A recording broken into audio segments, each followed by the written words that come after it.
Hi guys, and welcome back to mantalk.ke. This is season 5, episode 4, and we're back in Art Caffe, and it's coming to the end of the month of love. So we thought a very good topic to talk about today would be self-love. But before we jump into that, thank you for all the responses on the last video. Thank you for all the comments. We're really glad that you're enjoying the content. We're enjoying making it. So we're going to dive into this topic and see how we fare. I don't like this topic. No. I will say it live. I do not enjoy talking about love as a topic because as a man it's very challenging.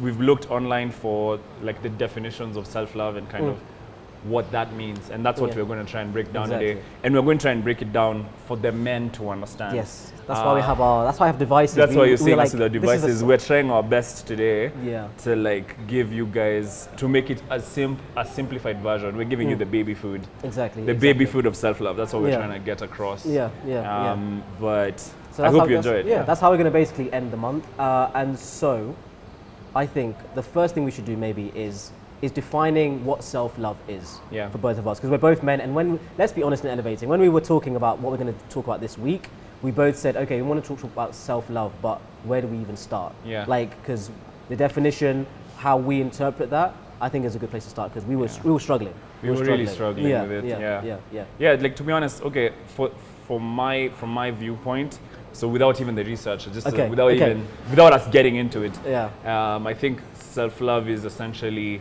just appreciating who you are and being confident in yourself and just pursuing that which speaks most to you. I feel like that's my experience. That's your personal. My personal experience with self-love has been growing into a person who I can be proud of over time and say, okay, I'm adding this to myself, I'm adding that to myself. And it's not necessarily just from an achievement standpoint, it's also from a social and emotional intelligence that's come with my own personal initiatives and growth. That's how I see it. Okay. I don't know, what's your personal definition? So my personal definition of self-love is, I think it's a perception that you have of your own character. That's what I would say. I think it's just perception you have, and then how you sort of value yourself, but not based on anyone else's opinion. Based on anyone else's so it's like the relationship that you have with yourself. Exactly. Independent of anyone else's dependent of anyone else. And I think, but what I think, if we're talking about the definition, one thing I found is that, especially with like being in a digital world, there's the word self-love is thrown around so much. So even in this topic that we're trying to do right now, the fact that we're trying to talk about like the science behind it and like the facts behind it, I think is important, because you can sometimes get lost in translation as to what self-love is. So that's my definition. That was yours. I think we should find out what the experts think. What do the experts think about this? Oscar, I brought you brought the glasses. This is yes, Dad. Let's blue light, self-love, blue light. You don't want to damage the eyes, you know. All right. So we'll start with the definition of self-love. I'm parched. Carry on. Some coffee would be nice. Anyway, so let's get into it. So I scoured the internet, and I think the one that's like the baby food of the definition, like basically the most broken down and simplified form of definition. Self-love is a state of appreciation for oneself that grows from actions that support our physical, physiological, and spiritual growth. Self-love means having a high regard for your own well-being and happiness. Self-love means taking care of your own needs and not sacrificing your well-being to please others. Self-love means not settling for anything less than you deserve. Where's that from? That's from bbrfoundation.org. So it looks like there's like 4 parts, if I'm not wrong. So there was the spiritual, psychological, physical, and then having a high regard of your own well-being and happiness. Prioritizing yourself above others. So I think with your definition in mind, like putting that together, it's like we were saying the same. Collectively, we got the gist. Maybe that's because like of our own personal journeys and just like how we had to work on ourselves just to get here. If you want more stories on that, go back to Instagram Live. We talk about on that our Instagram Live last year. The whole of 2020, we were covering the topics of each other. It was more of like a personal one. Yeah, it was a personal touch. For sure. That's interesting, and I think like I mentioned, I'm curious. It's interesting to see that it's actually there's like a proper definition where there's different pillars of it. You know, because I think we always think self-love straight away is like a massage and a holiday. But there's more to it. It's not just like physical things, it's like the psychological thing behind it. I read a really interesting article. It was an article by somebody called Dr. Dr. Hans. He has a German name at the end, but we're going to leave the link to this in the description. And basically, he did a study in the University of Exeter with the University of Oxford as well. And the whole idea of it is finding out how your body responds to self-compassion and self-love. So it was really interesting because now, for me, I don't want to just hear, I wanted to know the science behind it. I wanted to kind of know exactly what it means. So they studied basically 135 students, and they basically put them in a room, and they gave them headphones, and there was an 11-minute clip played. And in that 11 minutes, some of it was like, some of the group had affirmations. There was 5 groups, and it was different degrees of how much self-love the audio is playing. So at the very highest degree, they were saying like, you know, you're this, you're this, you're this. Think about these feelings when you felt this, and all positive and associated with your appreciation of yourself. And then they had another group that now was like, think about this when this went wrong. Think about, you know, what you're worst at. Think about all of these negative things. And so they basically managed to get a scale of this. And what they found is when you're looking at your body's reactions to stress, there's certain things that happen, which we all know the basics are like, you know, you'll get hotter, your heart rate goes up, and your sweat starts to go. And what that was really interesting is that when they were playing the audio, it was 11 minutes, when they were playing the audio for the positive things, you found that the person's heart rate was going lower and their sweat valves were like, you know, they were subsiding, right? But with the guys, when they're telling them to just hear audio that's negative, they found that their sweat starts to calm, their heart rate starts to go up. There's a fight or flight response. Fight or flight response. So what they actually defined it as, I've got it here. So it's really curious because it links directly to your health, right? So there's something called and this is something I was just researching recently, the immunosystem, right?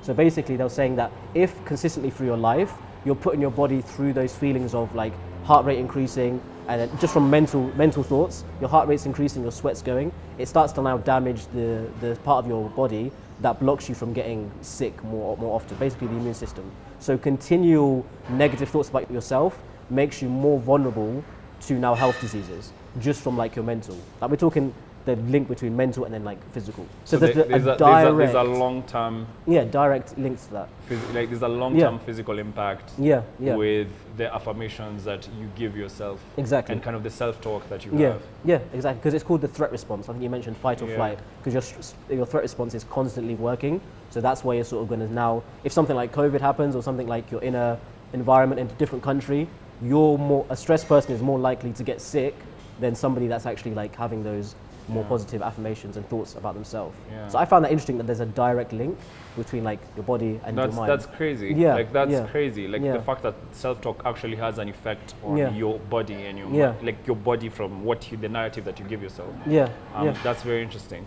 So I think let me get into the spirit, the physical, like the psychological and the spiritual aspects of self-love. And the guy who I usually go to, my go-to guy for such topics is Alain de Botton, who's like, I said that right, didn't I? Alain de Botton? You said that little it came out. How long did you practice? You have no idea how long I've been practicing. Go back to the ex-Benedict thing again. Press the button. Anyway, so Alain. I'll just call him Alain. Alain. So like he started this program called School of Life. Thank you for the water. I said I was parched and just like that. Just like attentive. That. Yes. Attentive. Thanks. Thank you so much. Thank you so much. We get the water. And I think while we're here, we might as well make our breakfast order. No? Yeah. Self-love. Let's have a nice. Pass me the menu. Let's just make that quick order. That quick order. Thank you so much. I will have the Sicilian breakfast with orange juice. With orange juice. Yeah, Eli, the clock is ticking. Okay, I am going to have do you know I'm that guy that in the restaurant panics? I'm that guy. I can tell. So I'm going to have the vegan breakfast. Yeah. Did we make the order for coffee? Double latte with almond milk, I think. Okay, perfect. Yeah, almond milk, Hey. Health 101. Oh. Self-love. Perfect, thank you. Thank you, cheers.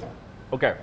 Talk to me. Well, yes, we were talking about like the spiritual and the psychological aspects of like self-love, and I really follow Alain de Botton's School of Love. It's called School of Life. So it's this project he started when he realized that people need a lot of emotional education as to how to handle situations in society, because his viewpoint is all of us are adults, but not all of us are emotional adults. You see what I mean? Yeah. Yeah, that's deep. That's really deep. Yeah, that's deep. So like I've been reading like a lot of his stuff on self-love, and one of the things he says is one of the best ways to assess someone's self-love, someone's measurement of self-love is how they react to being given love and being affirmed by someone else. Yeah. You get what I mean? Yeah. Because if they meet someone who's amazing, and then that amazing person, so they pursue that person, and that amazing person reciprocates their love, you find that a healthy person who has a healthy self-narrative will embrace the love that's given to them, while someone who has self-love issues will push away the person that has come to them. Because it's foreign. Not because it's foreign, because like there's nothing that devalidates someone who has issues of self-love more than being given love by someone else, because they'll think that someone else's standards are low.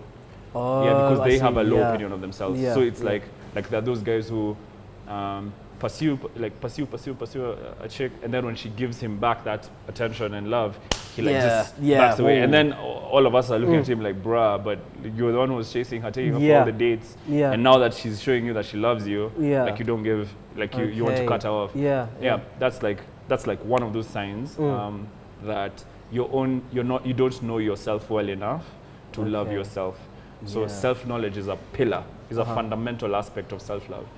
And one of the quotes he has, which is beautiful, by Alain de Botton on love, he says, every fall into love involves a triumph of hope over self-knowledge. Because you see, if you know yourself, you know your weaknesses. So we fall in love hoping we won't find in another what we know is in ourselves.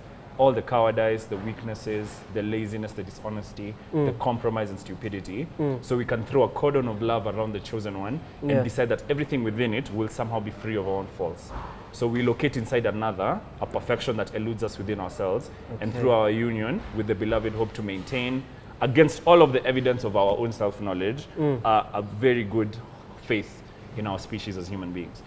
So basically, because you know the ultimate expression of humanity is through your knowledge of yourself. Because the more you know yourself, the more you know your weaknesses, your strengths, and what exactly you can do to change the world. So when you meet someone else and you embrace them also with their weaknesses, and you expect, there's a bit of hope that the weaknesses you have found within yourself, you can be able to overcome them with the love of another. That's like so holistic. That tackles everything.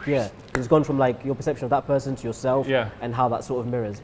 I think like someone might read that definition and be like, okay, so how do I achieve that state whereby somebody coming into my life, their love doesn't affect me negatively because of their own perception of myself?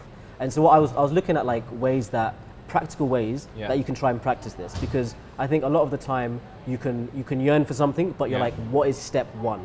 Right. So I tried to look into that a little bit, and there was four main things that people can do like tomorrow to start that journey of now trying to achieve the self-love, so that when you're coming into relationships, it's not a conflict with yourself and with that other person.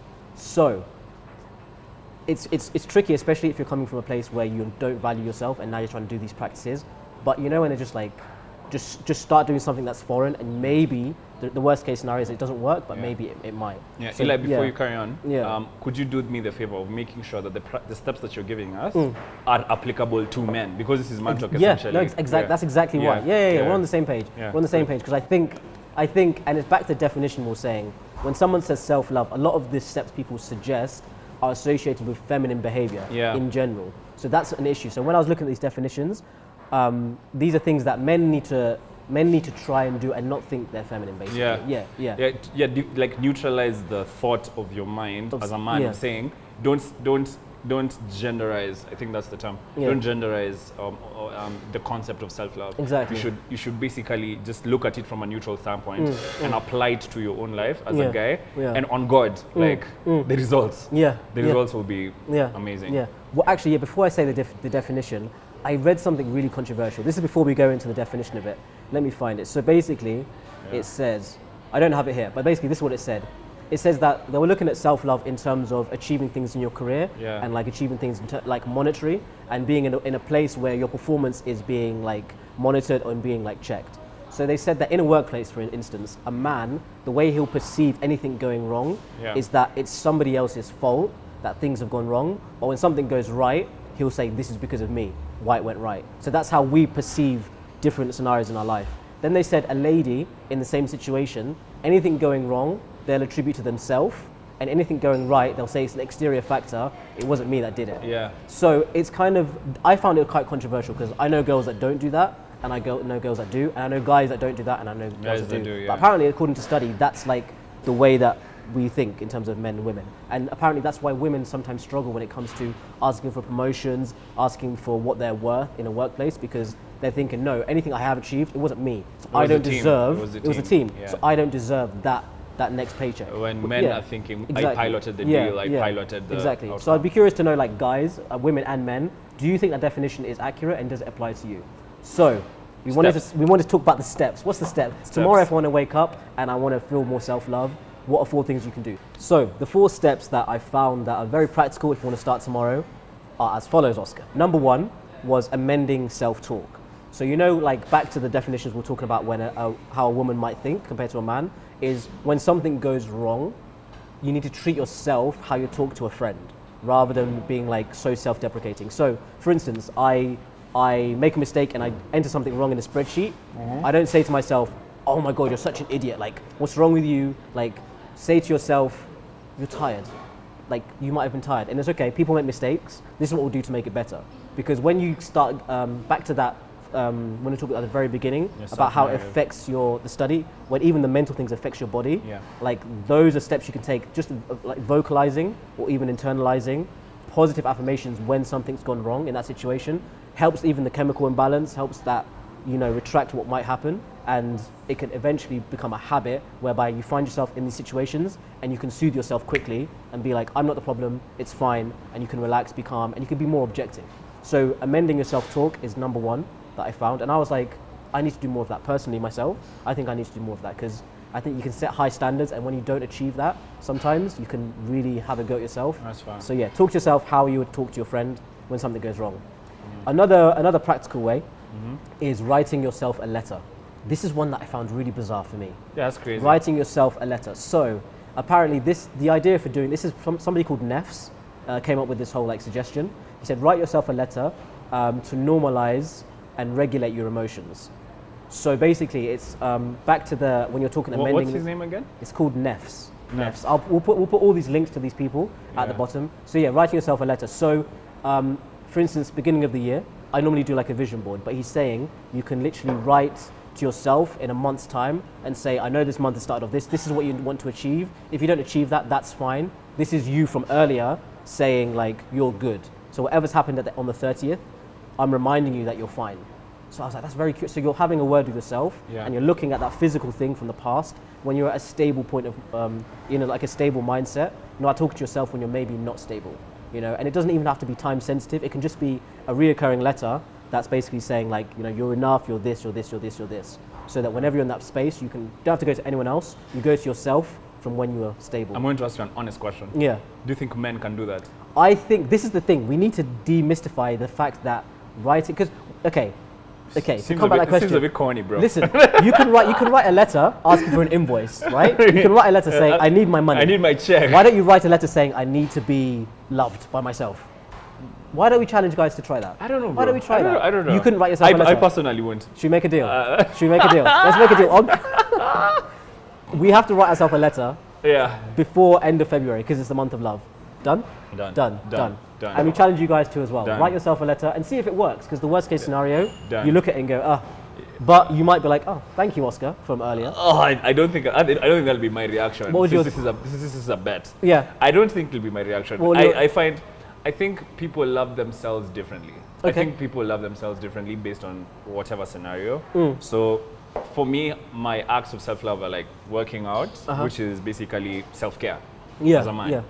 Self-care is what like I've really just listening to my body. What is my body like? You know how much I love the game of basketball. In fact, shout out to everyone who turned up yesterday at Insta Market. Yeah. Lots of love. Oh, it was a vibe. Lots of love. Yeah, man. And West Pangani. Yeah. Yes. I remember you guys. Yeah. Shout out to you guys. So like take breaks from work, stretch, put the phone down. Like when sometimes you just have a hectic day.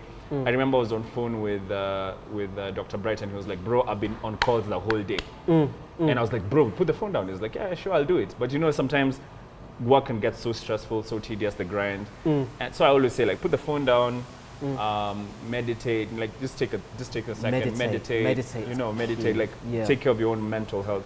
Writing a letter is beyond my scope. But you've taken the bet. You've taken the bet. You've taken the bet. Done. And this is, we're progressing as guys. I've never written a letter. I've only put, and it's back to the man saying goals. I'll write my goals, but I won't write the goals for myself, like internally. So let's try that. Can you hear the breakfast sizzling? It's sizzling in the background. Let me do the last 2 points, because I'm hungry.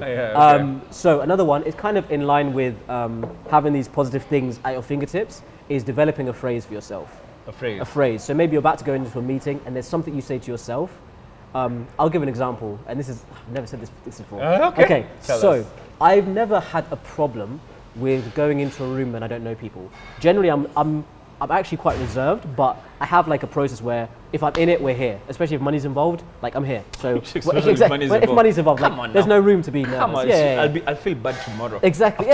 Exactly. So I remember, I think it was the first year I arrived in Kenya. I was going to something called, I won't say what because then someone will know that this is what was happening before. I was going to this brunch and I knew nobody, so I got invited and I was like, okay, let's go. And then, this is actually quite strange, but I was walking into the Mirage building and the event was happening on the right, and I walked in, I saw the event, and immediately I just started panicking. I was like, those physical responses, I started sweating. I was like, what's going on? Like, I'm fine, like I've done this before. And I was like, okay, so I walked to the bathroom and I was like, what's going on with my body? And then in my mind, I was just saying like, who do you think you are? Why you just turn up to events like, you don't know anyone? Like, you just think you're gonna walk in? And I was like, and then I was like, no, I had to have a word with myself. And it's back to this like developing a phrase. So, so my full name is Elijah, right? My full name is Elijah, and I feel like Eli is a kind of alter ego in a weird way. Oh my God. Yeah, so. We bought this tea. Where's this coffee? So my family call me Elijah, and I call myself Eli. And I feel like Elijah is so much quieter. He's like just in the I'll sit down, I'll stroke the cat, you know? That's Elijah. But Eli's like, let's go, shake hands, da. So what I said to myself in that moment is, I had a Beyonce, but you know it's Beyonce, Sasha Fierce, right? Sasha Fierce, snapping in front of the mirror. So I went to the mirror and I was like, what are you doing? What's wrong with you? You're Eli. What's wrong with you? What's wrong with you? I was just saying, what's wrong with you? You're Eli. What's wrong with you? And I hyped myself up so much, I was like, all right, let's go. And I just walked in there and I even gave like a speech and stuff. The same guy that couldn't even walk in, I had the mic, I was like, what up? Get jiggy with it. So I think just having a process, maybe it's not as weird and Wolf of Wall Street as that, but like having a process whereby you can develop a phrase that you soothe yourself with and you're like, okay, I remember when I say this, I feel this, and I'm back to a level playing field. For me, when I was young, I always have one. I think maybe I always have like a moniker. Like a name that like I use at different phases of my life. And I usually access that like you said, that self-confidence using that. But as I've grown as a guy, I was like, Oscar is good enough now. Exactly. Oscar is good enough. Like I've had different names across my lifetime. And anyone who knew me in that lifetime during that phase will most likely have a different nickname or a different moniker. Exactly, but like the same. Oscar now is good. And do you know what's funny? The fact that we've both tapped into our own names means that our self-appreciation is high for us to use that ourselves to now help in that space. It tells you you have a strong sense of identity. Identity, exactly. And you know what's funny? When one of the most reaffirming things I did for my own self-love was go back to my grandparents and understand my roots. Ooh, interesting. Yeah, I swear. Going back to like to Meru, and like that's why you'll always hear me say Sauti. Like everyone in the comments, everyone saying, take a shot every time Oscar says Sauti. Take a shot every time Oscar says Sauti, and you will take a shot now. So Sauti. Yep. In fact, it's on the road. So I will go there after this shot. Yeah, we're on the Langata. Like the reason why it's because my strong sense of identity has always like tethered me to who I am. It keeps me very grounded. And it doesn't matter what anyone else has to say, because at the end of the day, I know who I am and I know what I'm about. Exactly. So I don't expect, like even as we've grown as Man Talk, and shout out to everyone who'd come and say they're watching our show and stuff. Don't expect to come to me and then I'm adopting a personality that's just not consistent. Because for me, that's disgusting. Like I find it's reprehensible that you can change who you are over time based on based on let's say newly found fame or success. Like for me, I know exactly who I am. I know I come from this part of Meru. I know I come from this part of South Sea. I know who I live, who are my friends, who do I associate the most with. And like if you want to approach me and talk to me, don't expect me to like try and put you down because of I find like one of the biggest signs that someone isn't in touch with themselves is that when as circumstances change, their personalities and behavior also inflates. Yeah. So you develop an inflated sense of self-esteem. Exactly. You know, like I think humility isn't exactly like humbly putting yourself down. Humility is being in reality and in touch with yourself. Exactly. Like being in touch with reality. Realism for me is the ultimate show of humility. That you're real with yourself and you're real with your circumstances. My dad said a really interesting quote to me once. He says, "It's hard to be humiliated if you're humble." Yeah. Hey. Yeah, I said, Papa, Papa. Hey. No, but pour me the nuggets. But no, it's very true. So that's really interesting. The fact that we tap into those places and, like you've mentioned, not changing your character based on that, because I think it's a reflection of insecurity, essentially. The final thing to wrap up the 4 steps is writing a gratitude list, because you can sometimes forget what you're grateful for. Writing a gratitude list and including yourself in that gratitude list, not always being exterior. Like you mentioned, guys will say anything going right is me. Sometimes that you need to say that to yourself, that this is going well, and thank you, Eli, for this going well, because you did that. So those are just 4 practical steps you can take, and for all the references and stuff we're going to put in the Can description. I add one more? Yeah. One more would be setting healthy boundaries. Ooh, go on. Yeah, like I feel like a lot of people who don't necessarily manifest self-love don't know how to set boundaries. So people can come and dictate, can really come and dictate what principles they use to follow their lives. Once people realize that your boundaries are set, it's very hard for them to come and give you nonsense. And if they do give you nonsense, they go home feeling like, I gave that guy nonsense, and like the response was appropriate. So you'll get that apology, and even if you don't, your sense of self-worth will remain consistent. That's really interesting. So you have to dictate how people will treat you. Don't let other people dictate how they treat you. Wow. Yeah, that's really strong. For me, it's a very big act of self-love, because ultimately now you filter out people who aren't necessarily adding value to your life. That ends up being filtered out. So setting boundaries, that's really key.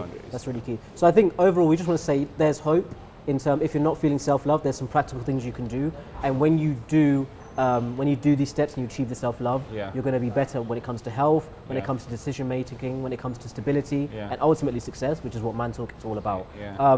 Sometimes someone might say, oh, I get this from my parents. I don't have self-love because of my environment, because I have a history of depression.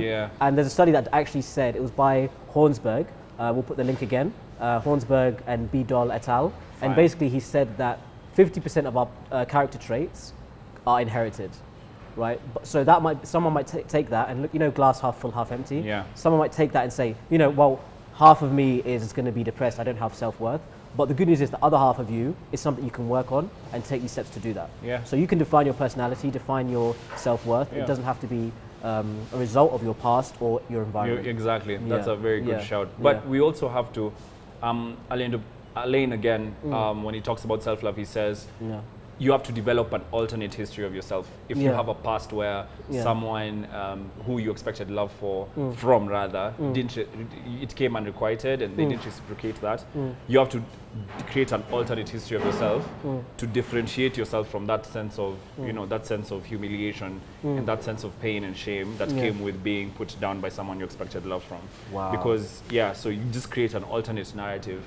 And live that alternate narrative so that you can distance yourself from that painful experience. Accept it, analyze it, but don't come out of it feeling less than, because at the end of the day, we're all just human beings trying to figure it out. And I think in this episode, that's what we've tried to do. That's why we had our laptops. We didn't know, we struggled, but we hope it's been helpful. We've tried. We really do, because we tried to look to other guys to give us hope. And we've made a deal. We're going to write a list. Write a letter to ourselves, and then we'll let you know how it goes. I won't lie. That will be a very short letter. It will not be in a compound sentence. And listen to J. Cole, Love Yours. Listen to J. Cole, Love Yours. If you want some bars that are going to tell listen to J. Cole. No such thing as a life that's better than yours, bro. All right, bro. Cheers, guys. Good episode. Right.